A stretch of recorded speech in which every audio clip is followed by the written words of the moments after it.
终于知道为什么扮演关公的时候脸只能画7分像。一位退休的老戏骨透露，因为活人10分像，本尊定会招来脏东西。曾经有场戏眼看就要开始，可扮演关公的戏子却突然病倒了，无奈班主只能临时选个人来扮关公。可能由于他第一次演关公过于紧张，忘记在红脸上加一个黑点，导致他扮演的关公实在是太像了，所有人都以为他就是真的关公。演出结束后，便有位富豪出高价请他去当门神，给自己的豪宅除邪镇煞。戏班里的老前辈都劝他不要去，告诉他这样亵渎关公是会遭报应的。可他耐不住高价的诱惑，最终答应在富豪家的别墅外面站一晚上。谁知半夜竟遇到这黄鼠狼上门申冤，只见他人立而起，双掌合拢作揖，冲着陆云征拜了一拜。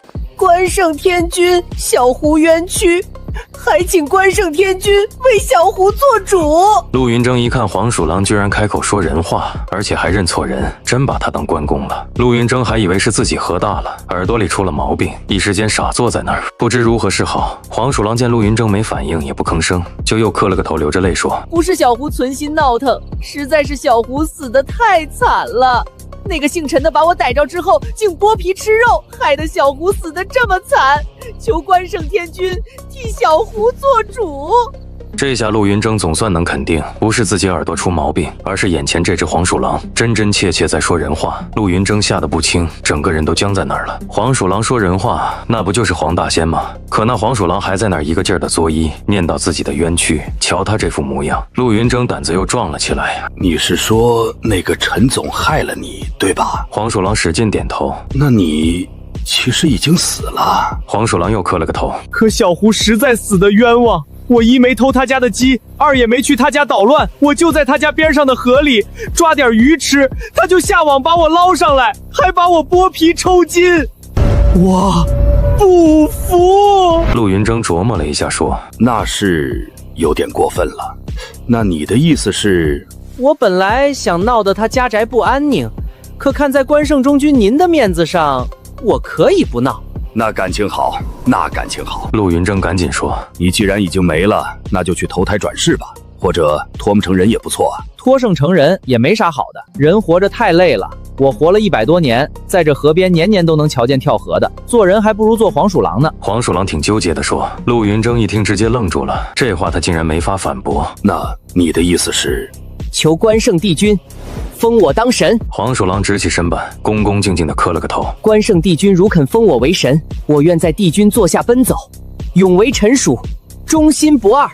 封你当神。一听这话，陆云征眼珠子都快掉出来，这要求也太过分了吧。心里嘀咕，我就一挑大粪打零工的，搬砖扛扛货还行，今晚扮关公就是个演戏的，又不是真的关圣帝君，这神位我拿什么封？糊弄黄鼠狼怕是不成。这黄鼠狼死了还能闹腾，瞧着还真有点邪性呢，我可不敢骗他。就在陆云征犯难的时候，脑子里突然蓝光一闪，紧接着有个声音响起来：关圣帝尊封神系统启动。随后，陆云征眼前冒出一张金色地图，地图上写着一行字：关羽封神榜。关羽就是关圣帝君的地盘，不过现在的关羽还小得很，以陆云征为中心点，只有10米半径，关羽里头他说了算，不管谁来都得受他压制。关羽能靠本事慢慢扩大，陆云征可以封神，封来的神能进关羽，随他征战诸邪。关羽扩大后还能分而治之。关羽已开，赶紧进行第1次封神。面对系统提示，陆云征却愣在那儿发呆，自己居然能像姜子牙一样封神了，这也太神了。可自己这关公也是冒牌的呀，他惊喜之下却是呆愣住了。黄鼠狼却当陆云征不肯答应，也不敢硬逼。小狐知道自己没啥功德，要是关圣帝君实在不肯封神，那就请关圣帝君跟那个姓陈的说一声，让他明天中午祭拜我一回，给我烧炷香。我看在关圣帝君您的份上，这事儿也就算了。他说着冲陆云征又拜了拜，转身心不甘情不愿地走了。陆云征觉得他怪可怜的，想喊住他，嘴张了张又闭上了，因为陆云征拿不准这个关圣帝君封神系统究竟是真还是假。他把那关羽打开又关上，试了好几回，瞧着像是真的。这一下他又惊又喜，人生好像突然翻开新篇章。第二天一早，陈万贯准时推开门，瞧见陆云征还提着刀坐在门口，而且一脸精神抖擞的模样，他心中欢喜道：小陆，辛苦你了。不辛苦。陆云征昨晚上可是得了大便宜，哪会觉得辛苦？小陆进屋坐，一块吃个早饭。那就麻烦陈总了。陆云征也没见外。怎么了，小陆？有件事得跟陈总说一声。你是不是逮过一只黄鼠狼，还扒了他的皮，吃了他的肉啊？是有这么回事儿，有好几年了吧？陈总一脸惊讶地看着陆云峥。小陆，你是怎么知道的？这个陈总您就别问了。这么着吧，你今天中午弄几个菜，摆2杯酒，点一炷香，祭拜一下那只黄鼠狼，他就不会来闹了。原来闹腾的是那只黄鼠狼啊！陈万贯一下子明白了。不过也是，黄大仙是有点邪门。我那时候年轻，不信邪，如今也后悔了。现在后悔也不晚。陆云峥安慰道。陈总，今天中午记着办就没事了。行，没问题。陈万贯一口答应下来，不过他自个儿有事，中午得接待个客户，就让他老婆记一下。他老婆倒是信这个，还真准备了酒菜。可到了中午，陈万贯的儿子陈小婷回来了，还带着女朋友。陈小婷在城建局上班，女朋友是县3中的老师。一听老妈要祭神，陈小婷可不干了。妈，你搞什么？都啥年代了，还信这一套？要是小美觉得咱家迷信土气，她该有意见了。陈万贯老婆一听觉得也对，心想改天再祭也一样，于是把酒菜拿来招待儿子的女朋友。黄鼠狼跟我约好的，说好了中午祭拜，关公既然答应了，自然不会失约。黄鼠狼中午就来了，结果一到瞧见好酒好菜是摆上了，可压根儿没祭他，他当下就火了，连关公都不可信了，人果然没一个讲信用的。黄鼠狼怒从心头起，恶向胆边生，一咬牙往陈小婷身上一扑。陈小婷正甜甜蜜蜜给女朋友夹菜，猛地眼一瞪，牙一咬，腾地站起来，伸手就把桌子掀了。吃啊！我叫你们吃！女朋友吓得尖叫着跳开，她妈妈也急了。小婷，你发什么疯啊？我叫你们吃啊！陈小婷咬牙切齿，还跳着脚在菜上乱踩，又拎起凳子在屋里乱砸。扒我的皮，吃我的肉，让你们记一下，居然理都不理啊！岂有此理啊！他一边喊一边乱舞乱砸，跟疯了似的。我让你们吃个够！陈小婷的女朋友吓得脸都白了。陈小婷她妈妈倒是知道点内情，慌忙给陈万贯打电话。陈万贯一听就急了，说了让你们记一下的，怎么就不听话呢？等他开车赶回来，陈小婷还在那儿乱舞乱砸。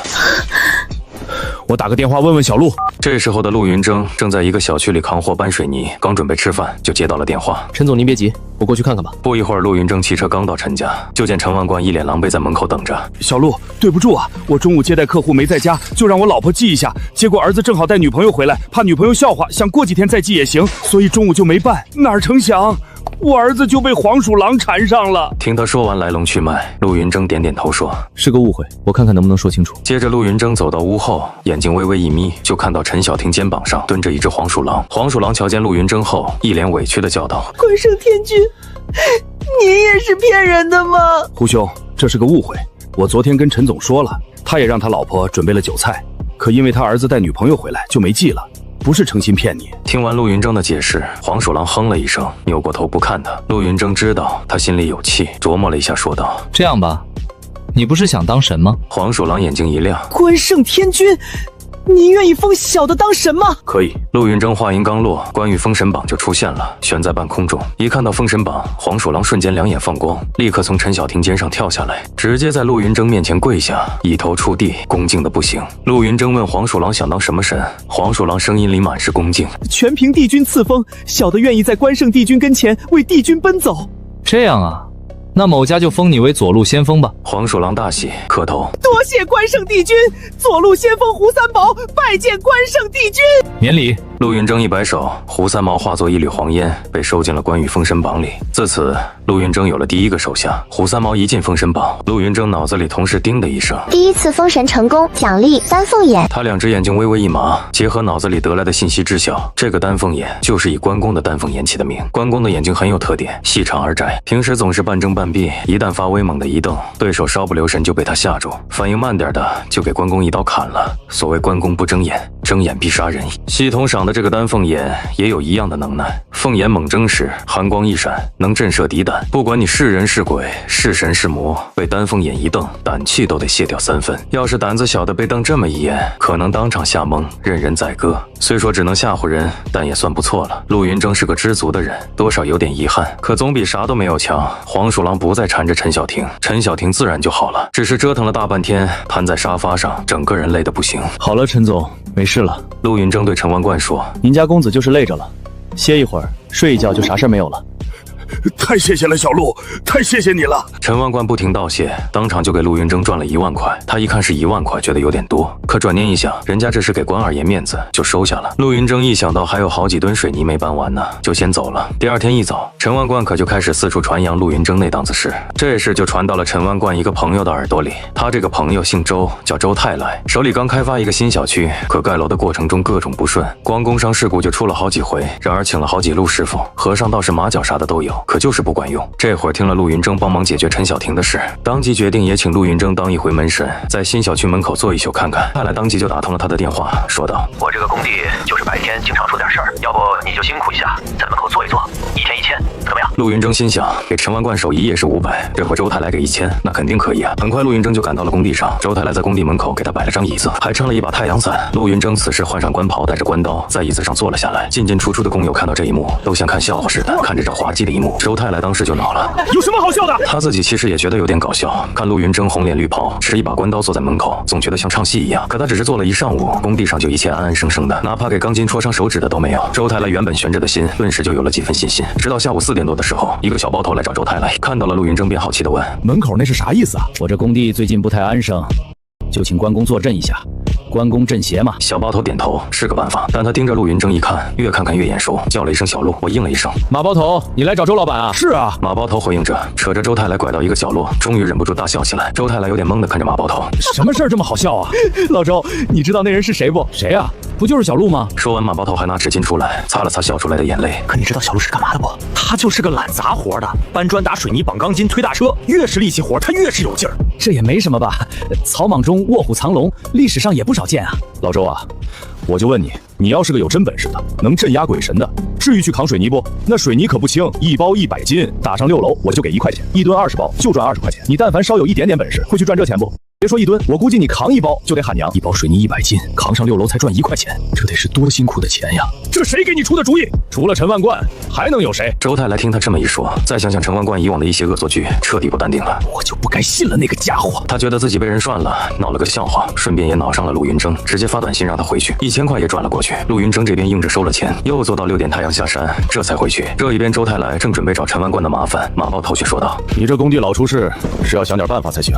小事故还好，最多出点钱，真要出了大事故，死上个把人，那就麻烦了。周泰来叹了口气，想了呀，请了2个师傅了，都不起什么作用啊。你得请那高明的呀，别想着省钱。西河的胡大师找过没？周泰来想了想，听说过，不过那一位架子大，想请他蛮麻烦的。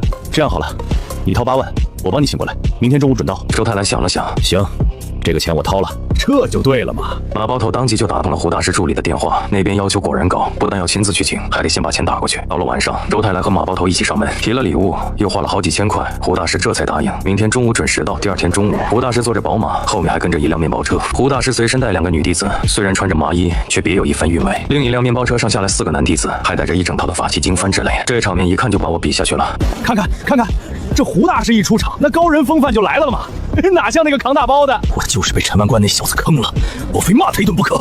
他还敢来啊？他昨天还打电话问我呢，说有关公坐镇，工地上是不是安生了？我直接给他骂了一顿，结果他还急了，反过来骂我，说我脑子糊涂。听说我请了胡大师，他说今天要来看热闹的，要当面打我脸。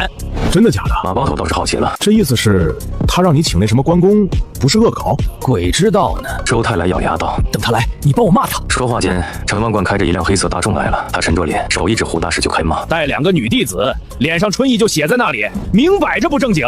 这种货色也能称大师？马包头和周泰来还没开口呢，反给他先骂了一顿。周泰来一时间都不知道要怎么说了。马包头倒是嘿嘿冷笑2声，玩个把女人也正常，有真本事就行。我今天就来看看这胡大师有什么真本事。这时，那个18、19岁的女弟子走过来，我师傅说了，你这工地确有鬼气。我师傅11点过8件开坛，以后就不会有事了。多谢胡大师。周泰来急忙道谢。马包头也说道：有劳胡大师了，只要能除了邪，工地安生了，必定还有谢意。他这话说的让女弟子很是满意。那我就禀报师傅开坛了。他说着往回走，脚下一绊，突然摔倒在地。由于天热，他道袍下没有另外穿裤子，一双大白腿就露在了外面。陈万贯不由得大笑一声，周泰来没笑，马包头也有点尴尬。到了时辰后，场面确实可以，男弟子敲锣打鼓吹唢呐，女弟子舞剑，还蛮好看的。胡大师则一手铜铃，一手宝剑，别的不说，这架势是出来了，把在场的几百个工人全都看得呆呆痴痴的。这就叫气场。马包头哼了一声，陈万贯同样哼了一声。花架子，花不花架子我不知道，反正能压住人，也能镇住鬼，那就行了。马包头有些不服气，但就在他说话间，胡大师突然大叫一声，一剑劈在一名女弟子肩上，把女弟子劈倒在地。他手中的桃木剑也断了。胡大师随后丢了断剑，扬起手中的铜铃打向另一名女弟子。那女弟子倒是个机灵的，转身就跑。不好了，师傅给邪物送上了！这一叫全场瞬间炸锅。胡大师都给邪物送着了，这邪物大白天的敢出来，好厉害啊！一众工人还有看热闹的群众，眼见胡大师提着剑满场砍人，全吓坏了。慌乱之下，有的扭了脚，有的丢了鞋，还有小孩子吓得摔在地上哇哇大哭。这边周太来三人也全惊呆了。周太来最先反应过来，马包头傻眼了，他也不知道要怎么办啊。陈万贯却是个有经验的，急叫快请小路，快请小路！上次我儿子也是这样给塞住了，请小路来收了邪物才没出大事。那我打小路电话。老陈，你和小路关系好一点，还是你给他打吧。陈万贯这回倒也没有推辞，当即就给陆云峥打了电话。他还真离得不远，就在另一个工地上搬砖呢。接了陈万贯的电话，飞快的就赶了过来。陆云峥穿一件旧 T 恤，脚上的裤子挽着裤腿，脑袋上面还扣了一个安全帽，这装扮要和胡大师比，那可真是一个天上一个地下。小路，胡大师给邪物撑住了，你想想办法。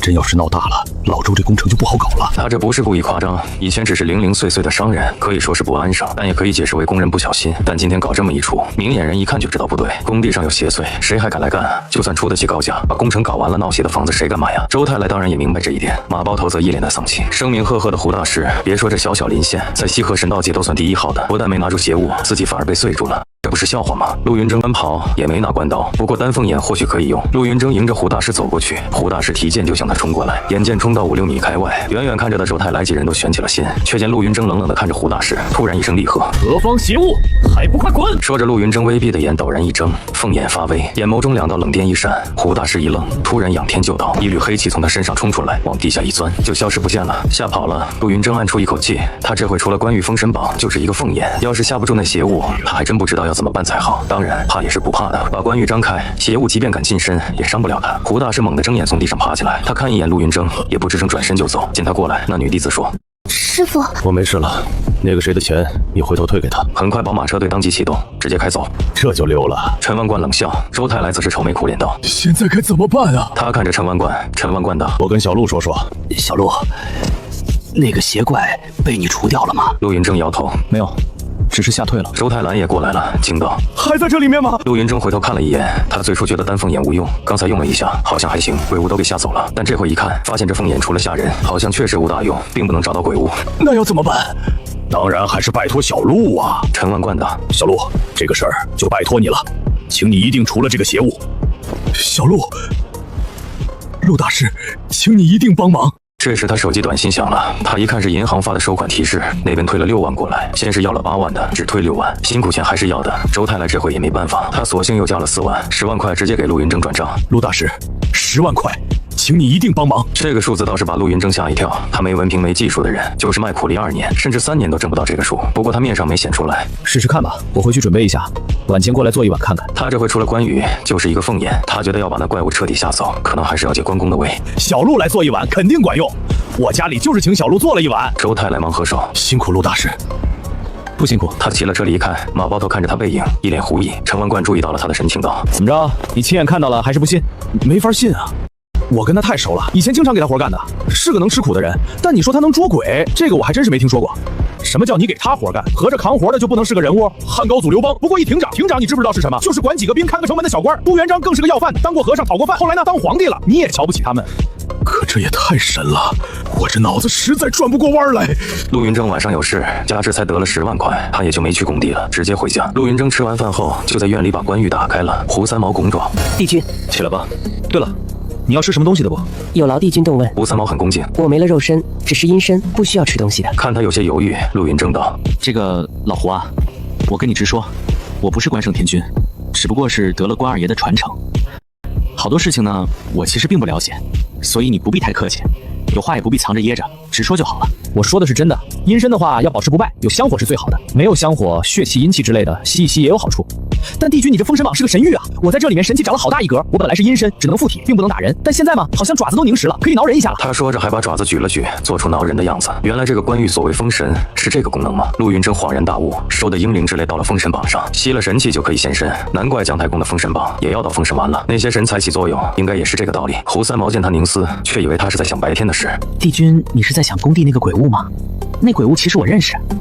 你认识？陆云峥又惊又喜，会过几次，算是有些熟了。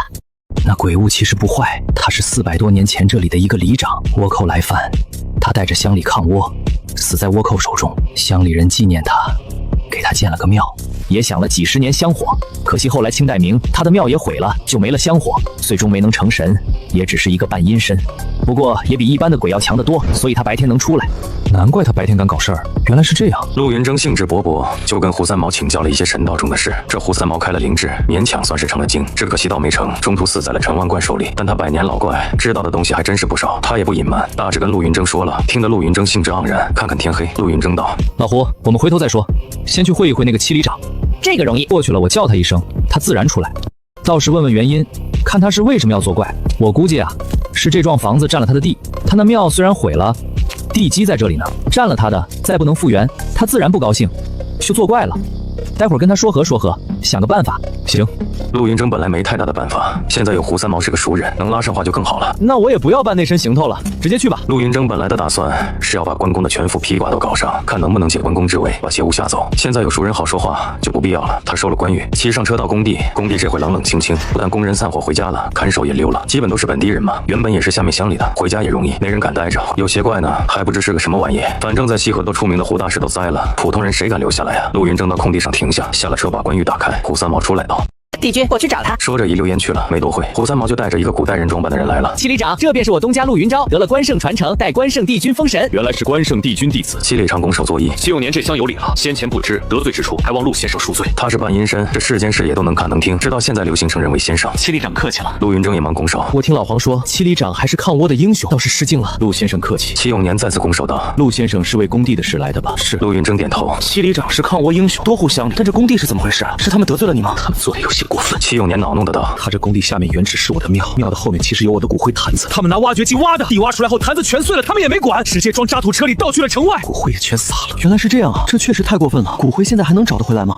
找不回来了。”戚永年摇头：“本来就散了，又和渣土混在一起，没办法找回来了。”那骨灰其实无所谓吧？胡三毛道：“七里长，你已成阴神，受了灯火，阴身都凝了，肉体都不需要，更莫说骨灰。内务确实不需要了。”戚永年道：“我只是有些恼火他们的做法，有时候气起来就捉弄他们一下，不过我也没弄死过人。”陆云峥一听他这说法，这倒还有转圜的余地。那我明天让他们记一记你，或者再给你建个庙。不过现在建庙可能要批。我知道。戚永年点头：“建庙就算了，这里是城里，不可能批得下来的。”陆云峥道：“那我让他们记你一记。”陆先生。戚永年却突然拱手，很恭敬地看着陆云峥：“我听老胡说，陆先生得到了关圣帝君传承，代关圣封神，要开神谕。我有个不情之请，不知陆先生能不能答应？”陆云峥面相憨，但人不傻，脑子其实还蛮灵光的。所谓面带猪相，心中嘹亮，说的就是他这种人。他一听戚永年的话，就知道是个什么意思。戚里长，请说。我请陆先生封我为神，小人愿意遵奉关公，在陆先生座下奔走。果然是这样，陆云峥先已猜到，也不必拒绝，慨然点头。可以。戚永年大喜，正了正衣冠，大礼拜下。戚永年拜见主公。主公这个称呼，倒真是和关羽那个时代的习俗。陆云峥听着也高兴，就也回了一礼道：“戚里长请起。”戚永年再又做了一揖，这才直起身子。戚里长，你想封什么神？戚永年面色激动，但凭主公赐封。陆云峥一时倒是为难了，戚永年是个精怪的，要不等在我主公帐下立了功劳，到时再封。那也行。陆云峥想想也对，就道：“那你先跟着我入榜上来。我这关羽胡三毛说是神谕，你是半阴身，会有好处，也许能完全凝聚阴身，成为阴神呢。”戚永年大喜，多谢主公。他身子一动，却又站定道：“主公，这工地老板周腾来是请你解决我的问题是吧？”“是的。”陆云峥点头道：“你既已封神，这问题不就解决了吗？但别人不知道。”戚永年道：“尤其是那些工人什么，他们不知道问题解决了，肯定还在到处传，那是个问题。”胡三毛插嘴，陆云峥也皱眉。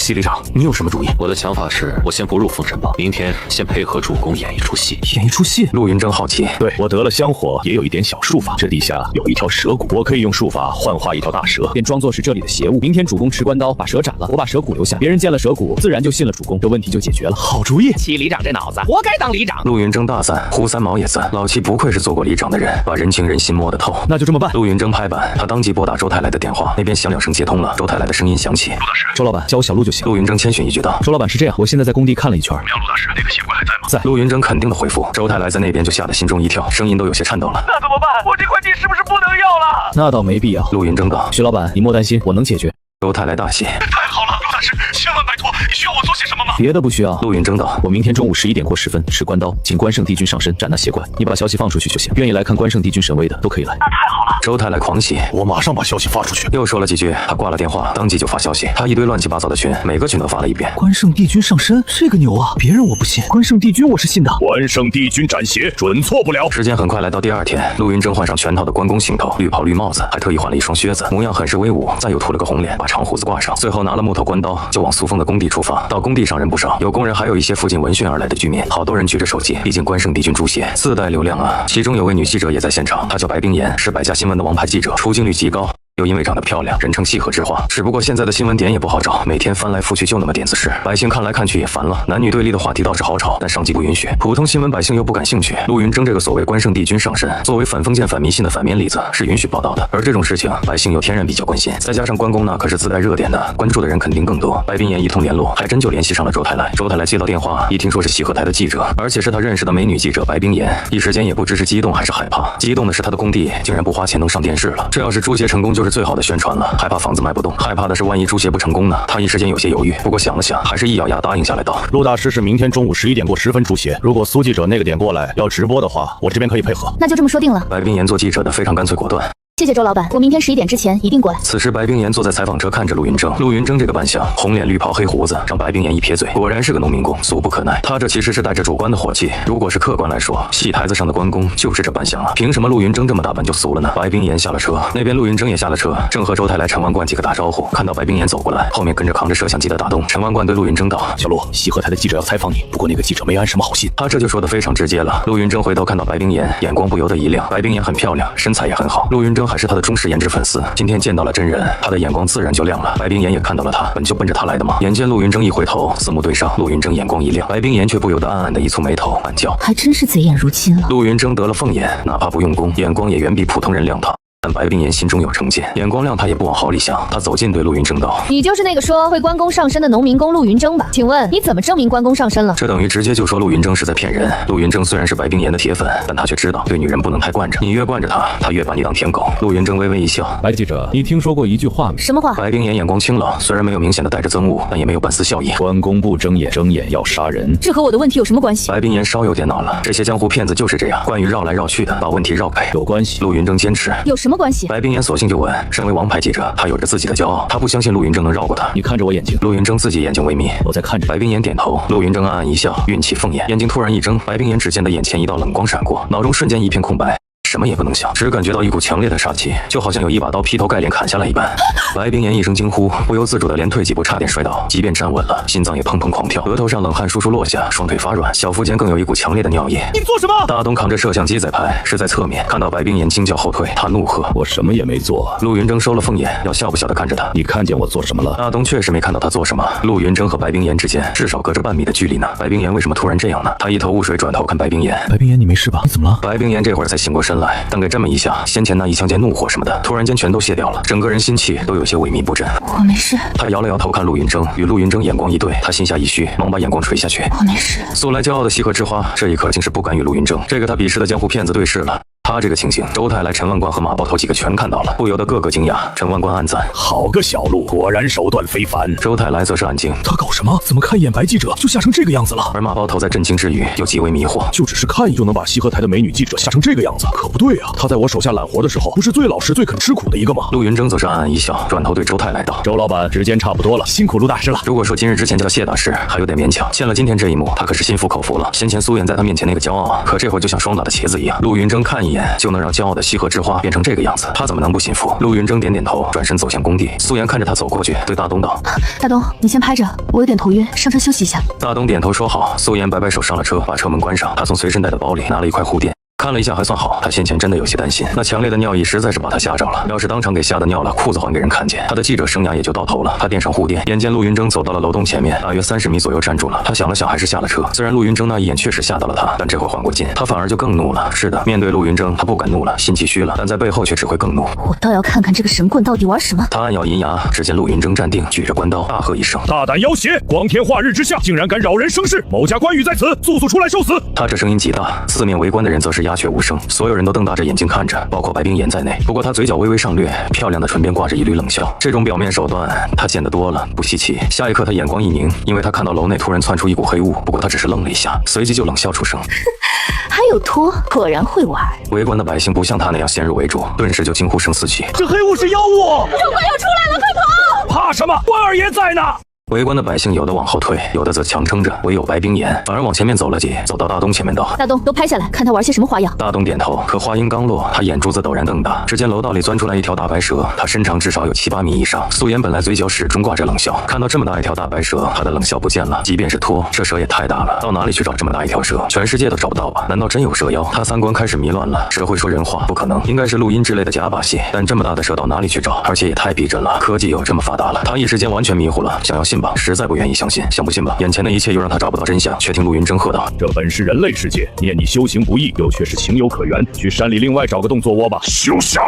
大白蛇怒叫：“这是我家，谁也别想赶我走，即便你是关公也做不到。”那某家就不客气了。陆云峥怒喝：“你以为我怕你啊？”大白蛇同样愤怒，把身子一抬，那立起的上半身居然有长了1米左右，嘴中吐出的红信子起码有半尺长。看到所有围观的人，个个心惊胆战。白冰岩不怕任何人，但是他怕蛇，尤其是这么大的蛇，他只觉四肢发软，全身冰凉。妖孽猖狂！陆云峥怒喝一声：“受死！”喝声中一刀劈向